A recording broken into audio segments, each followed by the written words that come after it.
Well, hello everyone. I'm John O'Loughlin. Welcome to McDuff Lives, and welcome especially to Harley Schlanger, who's joining us from Potsdam, Germany, once again. And so glad to have you back.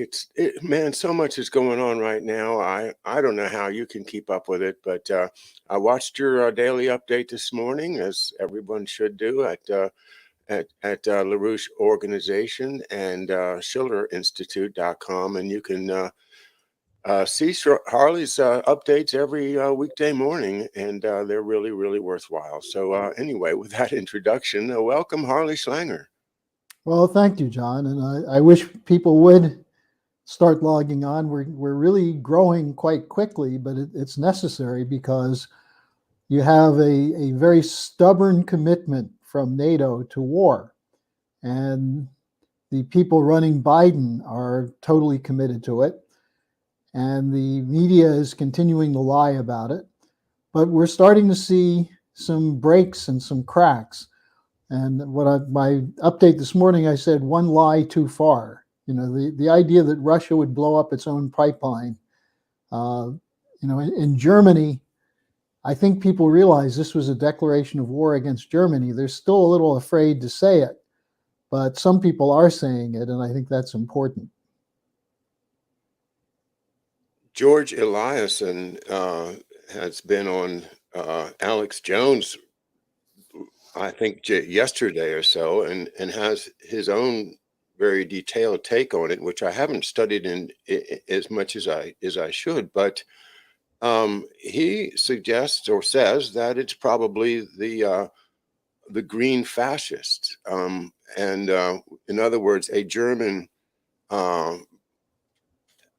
A part of the German political scene that's behind it. I don't know if you've looked into that aspect of it or not, but you certainly would have a perspective on it. So, what do you think about that idea? Well, I wouldn't put it past them, but I don't think they can organize a two-car funeral procession. I'm not sure they could organize that. The experts in terror are the British, the Extinction Rebellion, the various networks that were involved in what was it called? Greenpeace, that were taking over ships. But more importantly, the British Special Operations. And this is right up their alley because they've always feared more than anything else a German-Russian rapprochement, German-Russian alliance. But I think the one culprit we can eliminate from suspicion is the Russians. And yet that's the one that the Western media is focused on. It's interesting. I reported today this guy, Darren Beatty, who's a former speechwriter for Trump. He's the editor of Revolver News, which breaks some interesting stories. He said that the Europeans are being quiet about it because they're acting like little vassal states. They don't want to disrupt the idea of NATO harmony. But that this is, in his opinion, what he said is that the establishment, the NATO establishment, which is primarily British, American, a little bit of Brussels, but he said they're obsessed with destroying Russia and maintaining complete hegemony over Europe. And I think that's where you have to look for the operation. But I will take a look at what Eliasson said because he sometimes has some very thought out views on things. Yeah, I'm new to him. I haven't run into him before, but I guess over the past week or so, I've realized he's somebody that I needed to check into. So thanks for that. Now I'll give you my own for whatever it's worth question. Poland, one of their legislators, mockingly or not, posted a tweet right after the explosion with a photograph of the bubble in the sea, with the legend "Thanks USA" or "Thanks Biden," I guess, or something like that. But thank you, USA. It was Radoslav Sikorski, the former foreign minister, who, interestingly, his wife is Anne Applebaum of the Atlantic Council, formerly of the Washington Post, one of the leading neoconservatives this side of Victoria Nuland. And his tweet was, not only did he tweet, "Thank you, USA," but he said, and now we're no longer dependent on Russian oil because we have the pipeline to Poland, the Swedish gas pipeline to Poland. So, yeah, who knows? Some of these people are unhinged. Maybe they're telling the truth. Maybe they're putting out a false trail. but he's definitely in the mix of leading NATO operative. And Applebaum is really quite disgusting. She is one of the key people at the Atlantic Council who keeps saying that Putin is going to use nuclear weapons. I made a comment about Poland on one of my shows a couple weeks ago, and somebody pointed out that I really don't know very much about Poland. And I have to concede that that was true. Um, and it's a complicated subject, and it's a kind of a dark, not not in the sense of evil, but just an obscure thing. The language is obscure to read. Look at the way they slash the L's and things, and there's just all kinds of barriers to really grasping what is an extremely complex tapestry of history of Poland, and then the Lithuania, and then from there into the Ukraine. But for whatever, whether that tweet means anything or not, I think it's a valid question I would like to raise. Is is there still a powerful third force in Europe that could possibly be playing both ends against the middle here, in the sense of a pale like Polish, Lithuanian, Ukrainian, and maybe even, if you will, Sweden? Um, I It's know it back sounds to the time of the 30 Years' War, huh? From the well, 17th century. right, but all of this stuff about nuclear war. If we don't stop this war, it's going to be a nuclear war. If we don't stop it, Putin's going to do this, we're going to do that. If he does this, we'll do that. It's all getting very, very, very tense propaganda wise. But who's going to be the biggest losers if they throw nukes? It's going to be those very same countries: Ukraine, Poland, Belarus. And the Baltic states are going to be right in the middle of the crossfire. So it doesn't make sense to me that they're not saying, "Hey guys, stop it, slow this down. Don't throw nukes at each other. We want to make peace. We'll work it out." Why don't we hear some diplomacy from Poland and just generally that swath of the intermarium, if you recall that idea. Yeah. Anyway, you understand my question. What do you think? Well, first of all, you have to go back about 3 months when a proposal was made by Boris Johnson to have a Ukraine, Polish, British alliance, which included a separate, outside of NATO, separate agreement. Mm-hmm. Now, this goes back in a sense to the pre-World War II British-Polish agreement. And the Poles should remember, what did the British do when the Poles got attacked by Germany? The British did nothing. An alliance with Britain doesn't give you any guarantees, especially now when the British economy is wrecked and the British military has trouble getting out of dock. So the idea of a Polish-Ukrainian-British alliance is just an attempt to orient Poland against Russia. Now, at the same time, what are the Poles doing? They're demanding reparations from Germany, very large reparations from Germany. Oh. Yeah, this is something that just came up 2 weeks ago. And they're saying they never got enough money from from the Germans for the damages and the punishment from World War II. So part of the reason Poland seems somewhat obscure is that for the longest time, it was part of the Warsaw Pact. And the main thing people knew about Poland was Lech Wałęsa and the opposition, the Pope John Paul II, the commitment to breaking out of the Soviet Warsaw Pact. but very little of the Polish culture, the Polish people, Polish history.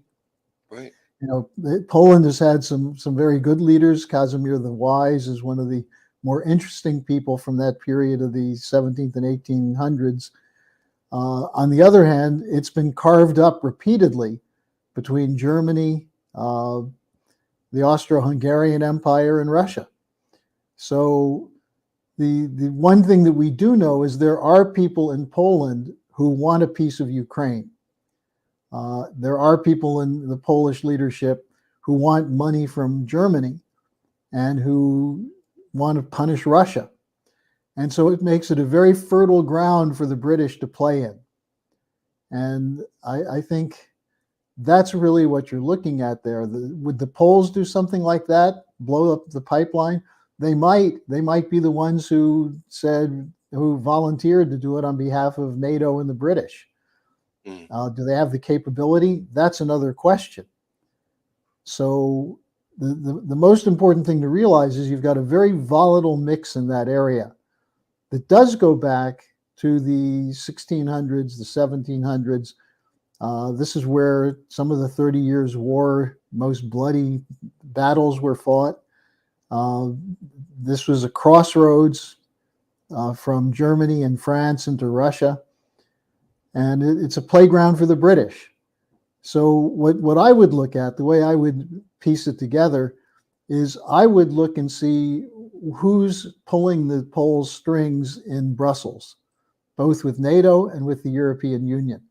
Poland wants to have a large army. Whether they could sustain it is another question. But they're trying to build up their armed forces. That's why they were so willing to give all their Soviet-era weapons to Ukraine, so they could get modern weapons from Britain, the United States, and Germany. And so far, for I think good reason, the U.S. has been somewhat hesitant to just open the flow into Poland. But it's, you're dealing with historic memory. Don't forget, you look at people like Zbigniew Brzezinski, who was a hater of everything Russia, who comes from a Polish minor nobility family. This is the kind of unstable people you're dealing with. And all you have to do is look at Mika Brzezinski, his daughter, and Ian Brzezinski, his son, and they're cheerleading of the war. Mika on the Morning Joe, and Ian from wherever his perch is right now. He used to be in, I think, the State Department or Defense Department. But it's all I can say is it's a volatile mix there. And the Poles should be very, very careful, because if they think they can grab a chunk of Ukraine, they may be fighting Ukraine and Russia. Wow.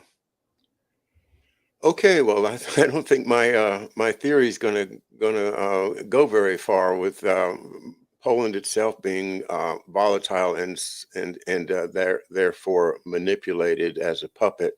And that's the same problem we have with Ukraine, and the idea, though, that so many Ukrainian-related people are in power in the American government, like Blinken and Vindman and a number of people that are associated with Joe Biden directly, financially, and his Yeah. son Hunter, of course, and all that. Uh, the uh, the idea that somehow the United States government is acting, in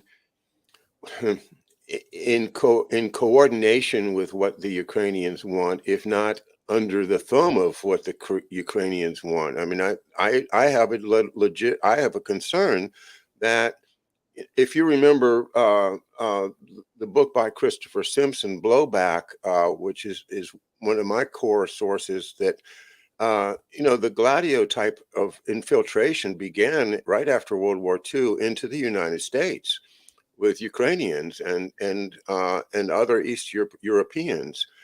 And I'm still concerned that there's somebody other than Great Britain that might be pulling some strings here. You mentioned Brzezinski. I wonder who was he really loyal to? Well, I think the way you have to look at it is the Nazis that were in Ukraine who were pulled into Western intelligence weren't running Western intelligence. They were brought in because they had networks that the Western intelligence, particularly MI6 and the fledgling CIA, thought would be useful for Eastern Europe. And they were. You had the Organization of Ukrainian Nationalists, the OUN. Some of them were brought into Britain, some brought into the United States. And they had their own networks. Similarly, you had the Gehlen networks directly, Gehlen from Germany, the Eastern Front intelligence operation for Hitler, who was brought into the CIA. Now, I don't think that was German, Ukraine, or Poles running the CIA. They were useful. And they were useful in the sense that they could be played on their sense of anger and desire for revenge. In the case of Brzezinski, people who I've talked to who knew Brzezinski said that if you'd get him talking about Russia, he would very quickly get into a lather and a real rage as someone who felt his birthright was taken from him by the Russians. His birthright is a minor noble family in Poland. So I think this is, when I say volatile, what I'm saying is that you have historic memories that some of these people carry with them, especially oligarchs or minor oligarchs who think they were cheated out of something. And so I don't think their allegiance is to the United States, but I think they saw the United States as the big player who could get them what they wanted. And so they were willing to do the dirty work for the United States, as in the case of Gehlen, as in the case of the Bandera networks, which were mostly run out of Great Britain, and the other groups that became the Pravi sector, or the right sector in Ukraine, that were run by CIA. But I really don't think the CIA is being run by these guys, or that the Ukrainians run Biden. I don't know who runs Biden, maybe his dog. But in terms of the actual policy, it does come from people like Blinken, who goes back to the Madeleine Albright's Brzezinski network. That's and the same thing with Sullivan.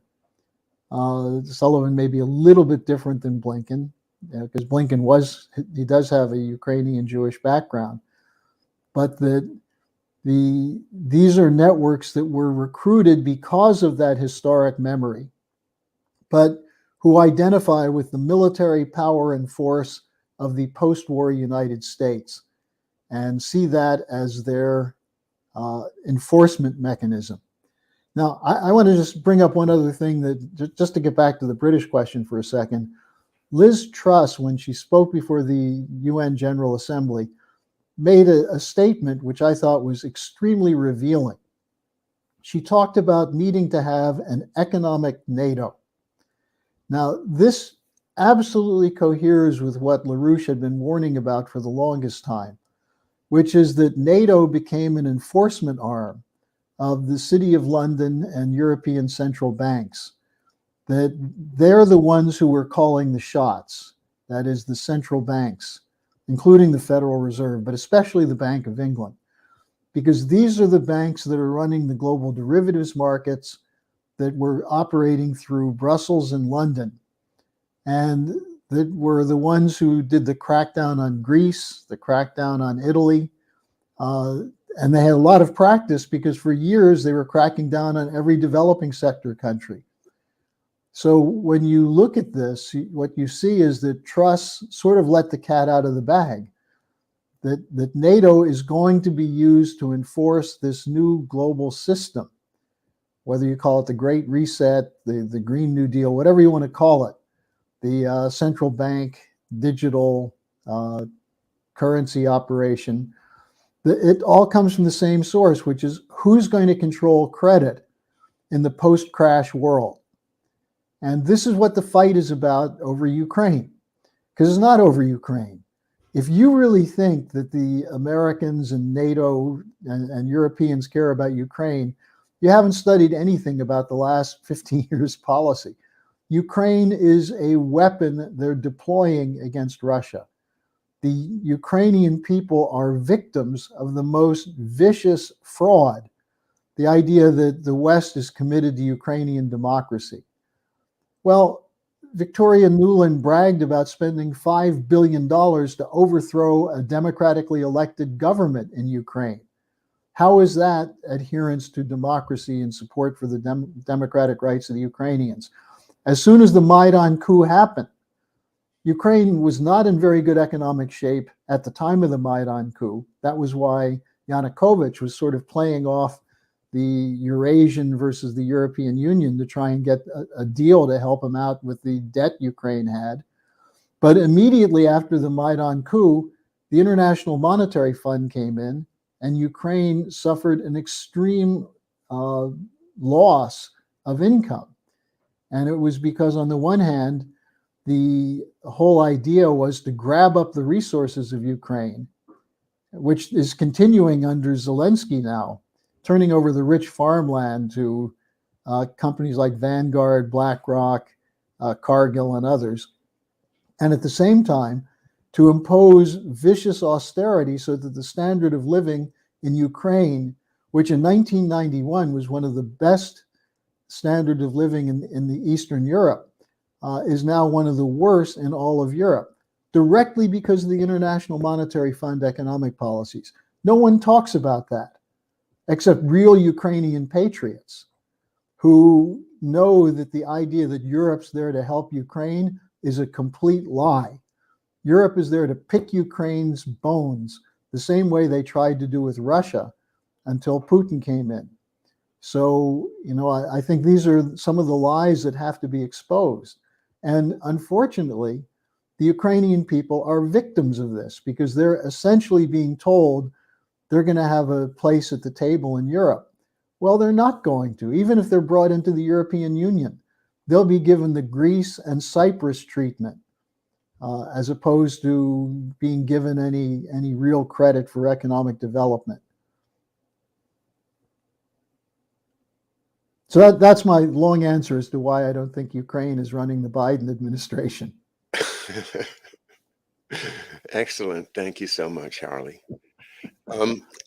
Another subject that has been kind of in my face lately is, well, it first hit me in this book that, from time to time I take a crack at understanding James Jesus Angleton, and this book is Jefferson Morley's book, The Secret Life of CIA Spy Master James Jesus Angleton, called The Ghost.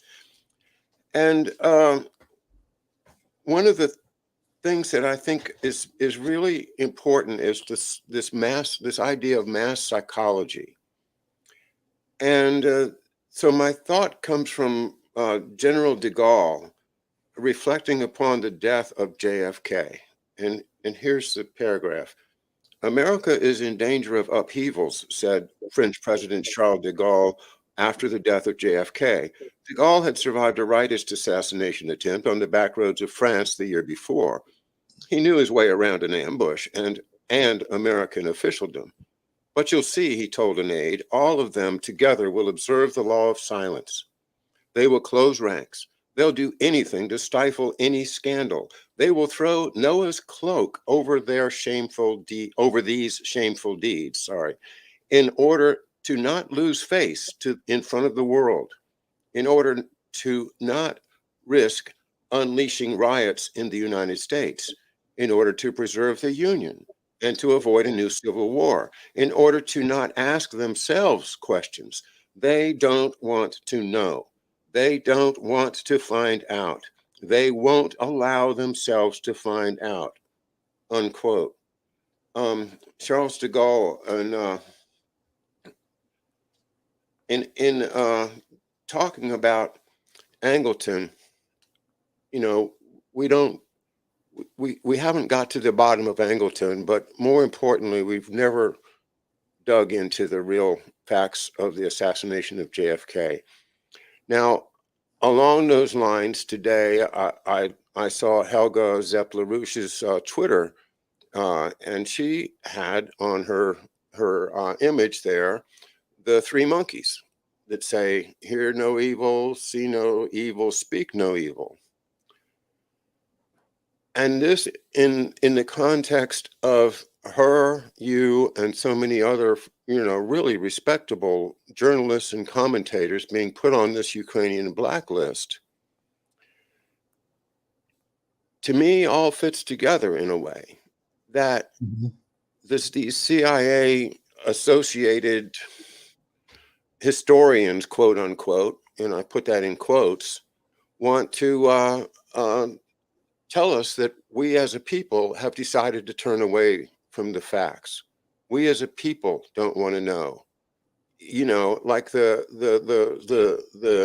story, the apocryphal story of the crowd walking by the woman who's being killed in Manhattan in 1964, as if that was a turning point in our culture, that we no longer care, we no longer look. We are not the people that used to rush to the aid or run to the sound of the guns, as Pat Buchanan used to say. We're not those people anymore. We just let it go. Mass psychology. You must have made some observations along those lines as you've observed these events unfold. What are your thoughts? Well, two things I would bring up first. One is William Sargent's book, The Battle for the Mind, which does provide a very interesting view from the British standpoint of how you use fear to control a population. And he talks about this question of whose story wins, which was in fact the title of a recent Rand Corporation document on the question of hybrid warfare. Look, we're hearing more and more discussion of hybrid warfare and disinformation. Mm-hmm. And the point is that people who are the so-called experts in disinformation are the ones who produce it. Like this Nina Jankowicz, she was nothing but an operative deployed, in fact, directly by the British into Ukraine in 2016, 2017. That was her training. We've been talking a lot recently with Mike Robinson of the UK column, a very thoughtful and insightful person who has done a whole series of exposés of the BBC, the Integrity Initiative, and these phony so-called open source or public source operations, including things like the white helmets in Syria. And it's interesting now because you see a merger of this with the Ukraine situation. In particular, Vanessa Beeley and Ava Bartlett, two incredibly courageous women, journalists, who reported from Syria on the US arming of the terrorists and how the terrorists were being deployed to bring down the Assad government. Now they're both in Donbass, and they've both been put on the hit list.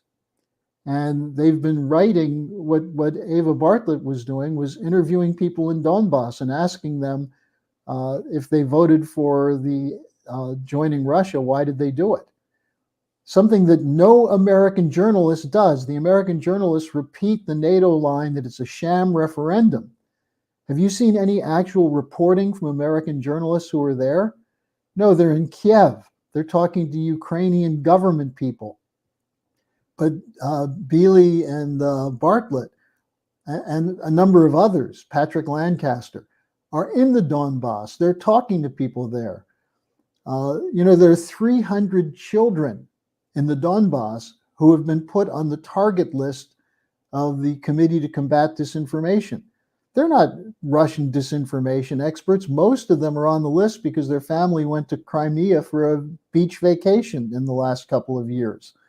But the idea that a 13-year-old could be targeted for a hit because she thinks that her family would be safer if Russia controlled the territory than the Ukrainian neo-Nazis. That gives you a sense of what we're up against. And so this control of the narrative is something that's been there. I've been reading this book, A Man Called Intrepid, which you may know about Sir William Stevenson. And one of the points that's constantly interwoven is that Stevenson was trying to convince Roosevelt, you need to do more to control the narrative, to control the story. Now, besides William Sargent's book, just study what Tavistock Institute did. And Tavistock was the brainwashing center of British intelligence. They just shut their doors recently because there have been new scandals about Tavistock. Well, they've been scandalous since they were started. But one of the classic stories is the story of Brigadier General Frank Kitson, who was sent in by the British, by Tavistock, to counter the anti-colonial uprising in Kenya, the so-called Mau Mau uprising. And what Kitson wrote about is that you need to take over the anti-colonial movement. And that's what they did. They called it gang counter gang. In a sense, this is the predecessor or the African version of Operation Gladio. You create left or right terrorist movements in Europe to take out anyone who opposes the overall control of the city of London and Wall Street.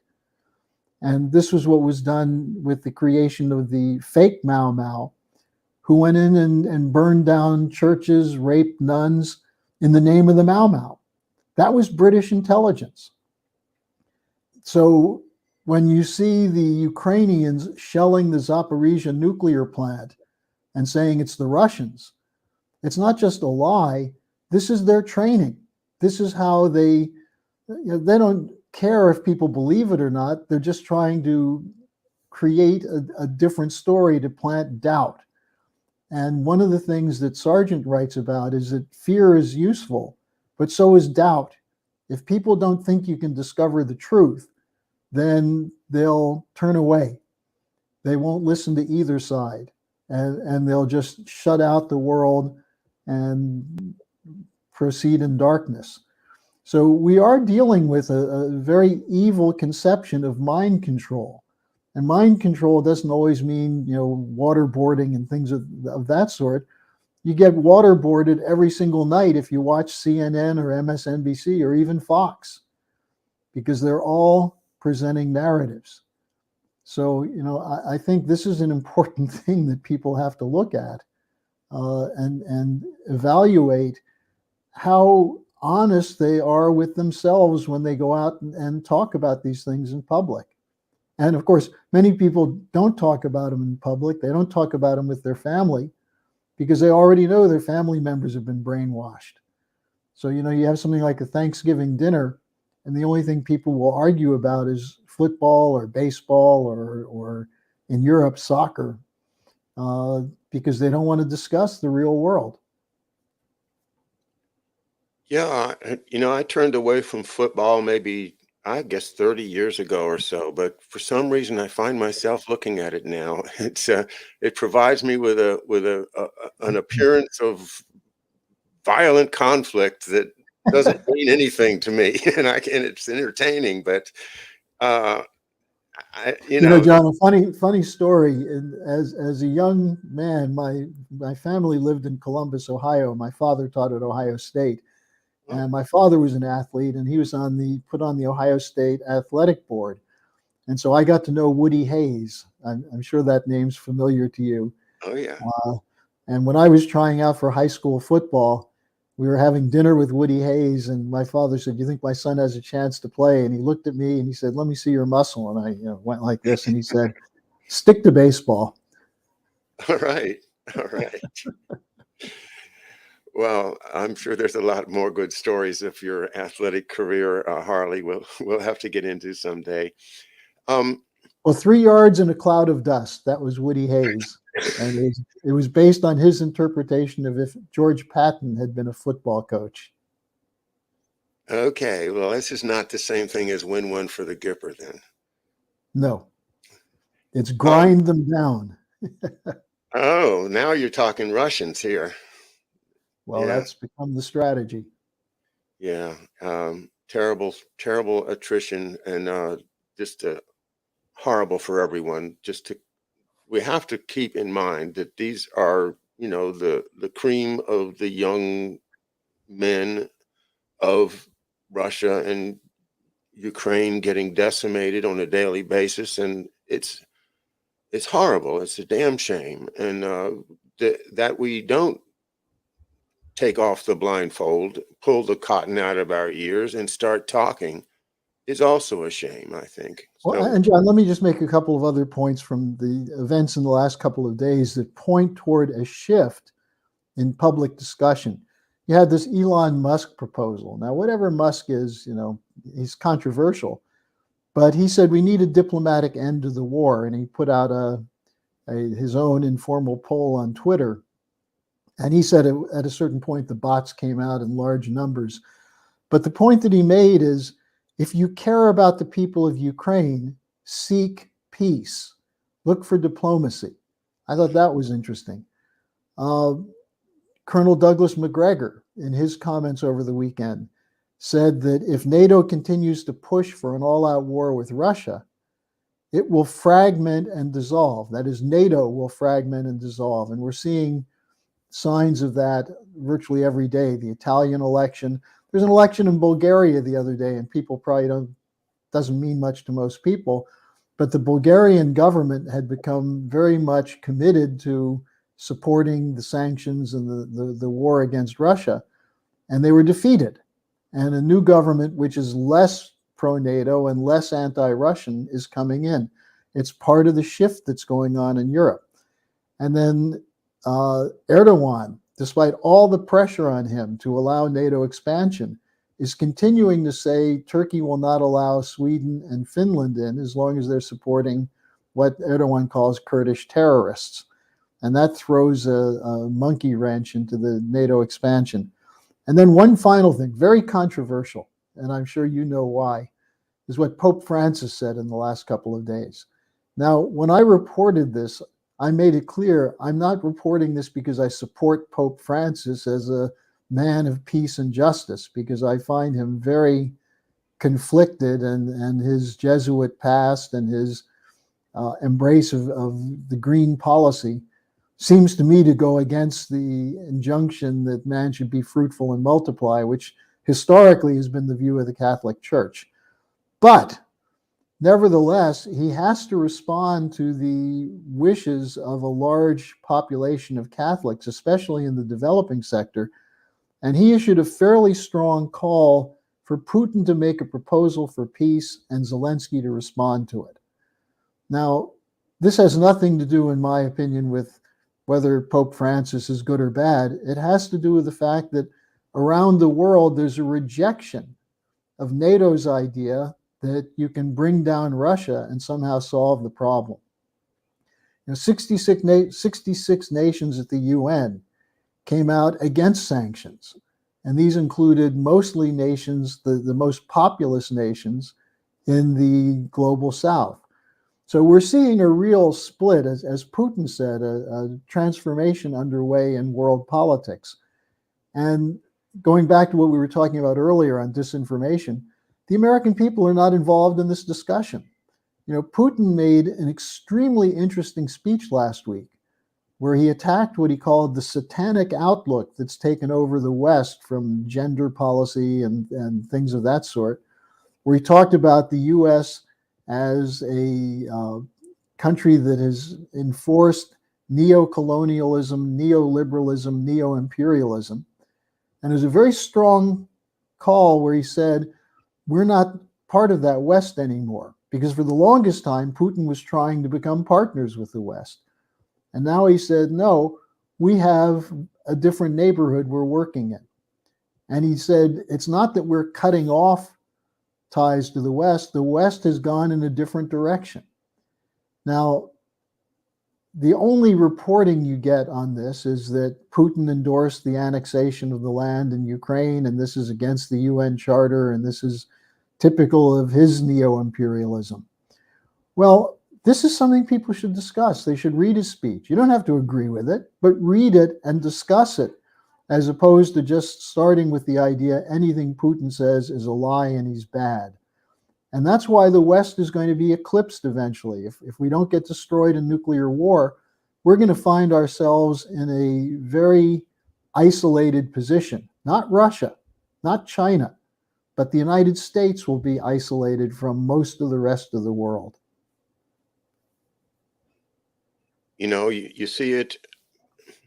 I consciously don't look at mainstream media, but you can't avoid it. And when I see some of it, first thing I see is uh, the illegal annexation of 4 provinces of Ukraine, and they always put the word illegal in front of it. It's Putin's illegal annexation. And it's like you see these memes repeated over and over again, no matter whose channel, no matter whether it's who's talking, they say the same thing. It's like this is the message. Sham. The This word is sham. is what? Sham. Sham Sham. elections. But here's something, John. In 1990-91, there was a referendum in Kosovo, and the NATO and UN didn't recognize it. That is, they didn't say it was legitimate, but they kept talking about it. And later, when the fight between Kosovo and Serbia became kinetic, NATO went on a 97-day bombing raid against Serbia. So at that time, it was okay to cite a referendum of independence from an existing country. And the Serbians were held as the guilty party. Now you have a referendum by people. And actually, Elon Musk made an interesting point. He said, why not have a referendum supervised by the United Nations and then just accept what the turnout is? Well, I don't know if you can trust the UN. But the point is, what you're saying is exactly right. Anything that goes against the narrative that Putin's evil, that Russia is the evil empire, anything that goes against that in the West is considered an unacceptable talking point, a Putin talking point. You're an agent of Russian propaganda. And you could get killed by being labeled that way, as 12 journalists have been killed by Ukrainian hit squads.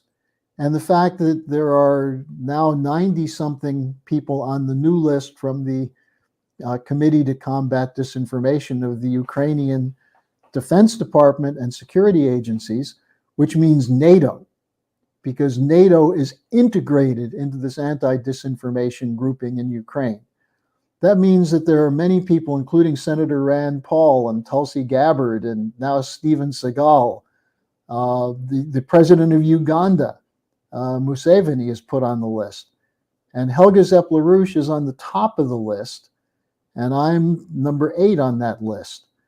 And that means we could be subject to, at least we're called information terrorists, and could be subject to attacks from fanatic Ukrainians who think we're doing the work of Putin by saying there should be negotiations and a peaceful settlement. So that's designed to silence dissent, silence opposition to the narrative. And I think people should look at that and recognize that there are virtually every single US senator supports this. They're supporting using Ukraine to silence opposition in the United States to the policies of the Biden administration. And you hear the Republicans hate Biden, they want to get rid of him. They're voting every single time, most of them, to keep this war going, to keep the money going.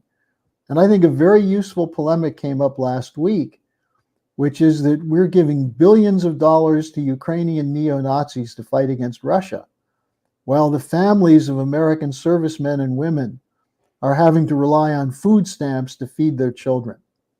Is that the American way? Is that the way we take care of our soldiers and the people who are volunteering to protect us? So this is the kind of discussion that has to take place, and it's starting to. We're going into the Congress, we're talking to congressional offices, to congressional aides, and this Thursday at 11 a.m. Eastern Time, you can look on the schillerinstitute.com website. We're having another press availability where we're going to have some of the people on the list, including some prominent Americans, such as Colonel Richard Black, Ray McGovern. Some of the prominent people on this list will be talking about what it means that the US government is funding a Ukrainian hit list to silence Americans. So I think I would encourage people this Thursday, October 6th at 11 a.m. Eastern Time. Go to the schillerinstitute.com and watch our press availability. And organize others to watch it, to participate. The United States government is funding a Ukrainian hit list to silence Americans, to Yes. silence citizens of this country, and silence reasonable voices such as yourself. I mean, it's outrageous. It's beyond outrageous. It's criminal, and it's it's actually, in my mind, subversive of our government. Whoever's behind it, and that once again gets back to that same question of okay, the Ukrainians are not running the U.S. government, but who is? Who is really running things, Harley? Well, I think one place to start, just to get a sense of where the marching orders come from, is to look at the websites of Chatham House, Chatham House, which is British intelligence. That's the location where MI6 was set up after World War II, actually in the 1920s. And they have constantly seminars and private meetings on how to destroy Russia. I mean, they're open about it. And then the other one is the Atlantic Council, which was set up in 1961 to coordinate keeping the United States in Europe. You know, the joke about NATO is its purpose is to keep the US in, the Russians out, and the Germans down. And the Atlantic Council plays a leading role in that. Now, who's at the Atlantic Council? Well, you find people like Lieutenant General Ben Hodges, the former head of NATO command. You find a whole collection of people who came from the State Department. But who funds it? That's what you have to look at.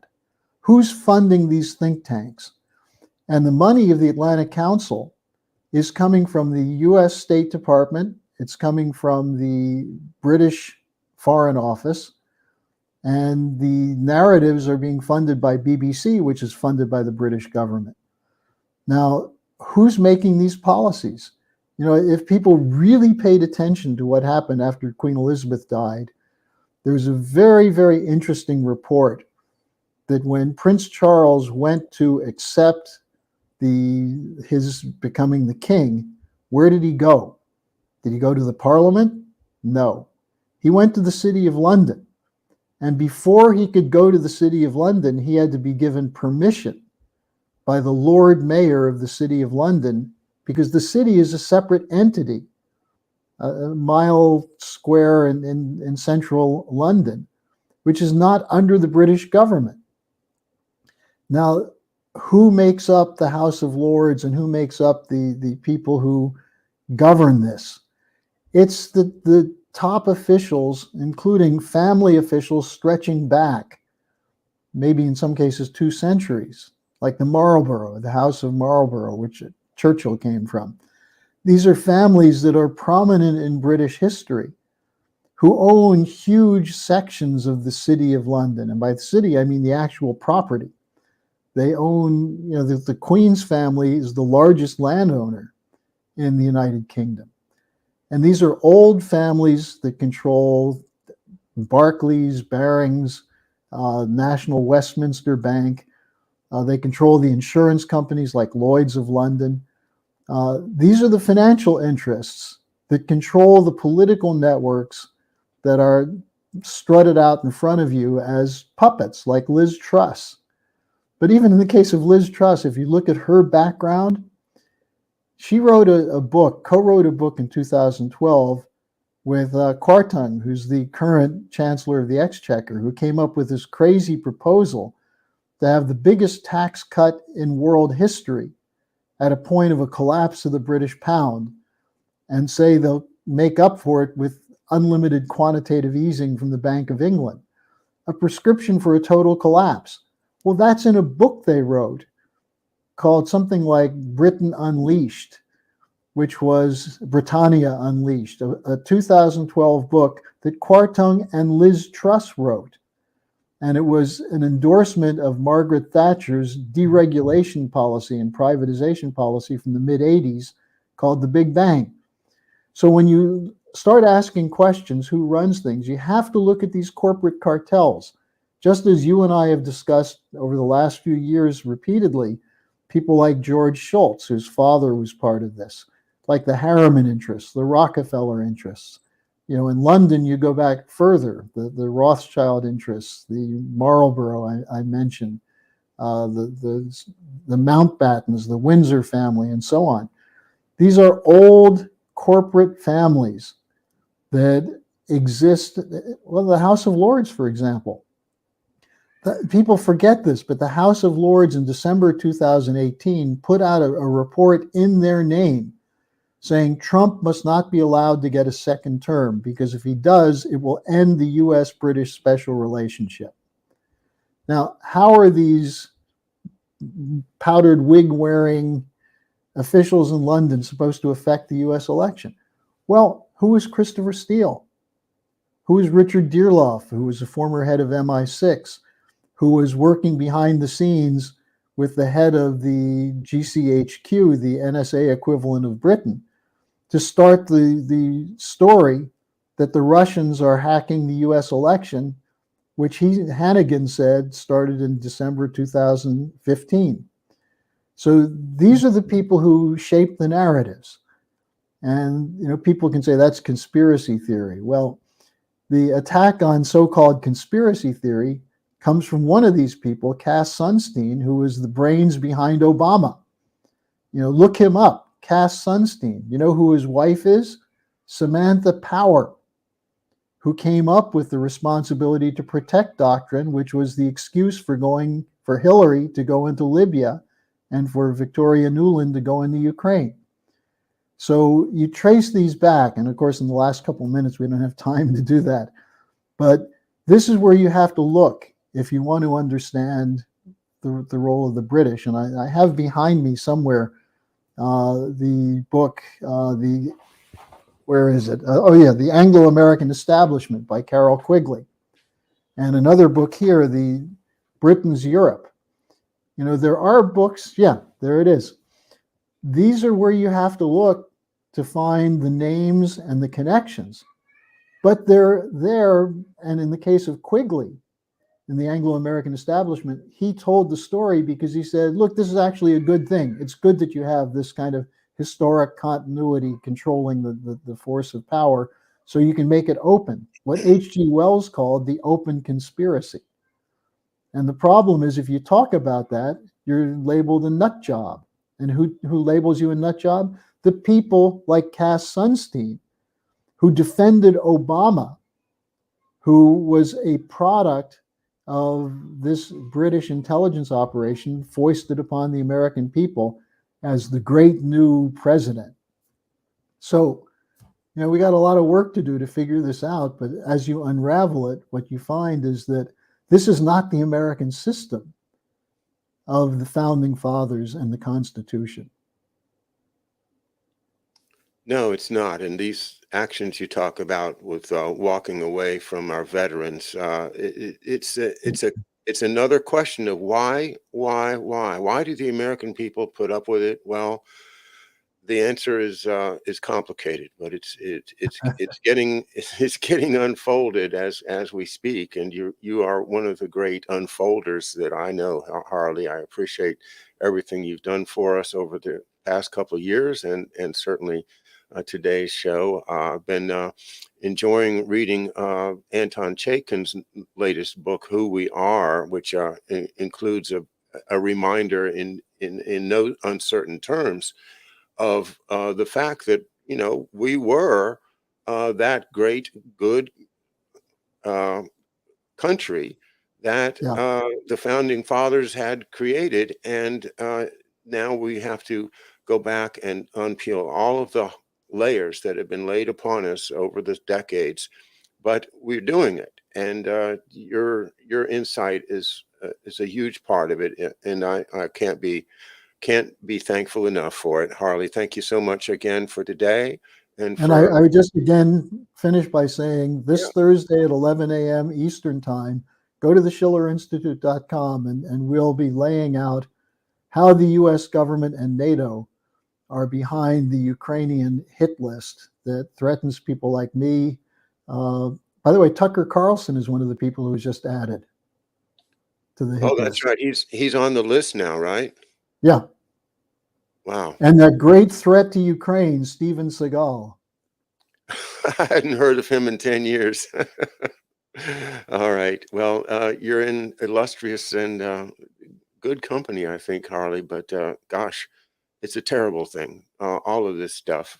It's just un-American and it's horrific and it has to stop. Thank you again. Thanks everyone for being with us. And we will see you tomorrow night with our trio with Dave and Mark. So please join us then. 11 o'clock Thursday, Eastern Daylight Time for the SchillerInstitute.com's meeting on the Ukrainian U.S. State Department blacklist and what it means to us. Thanks, Harley. Thank you.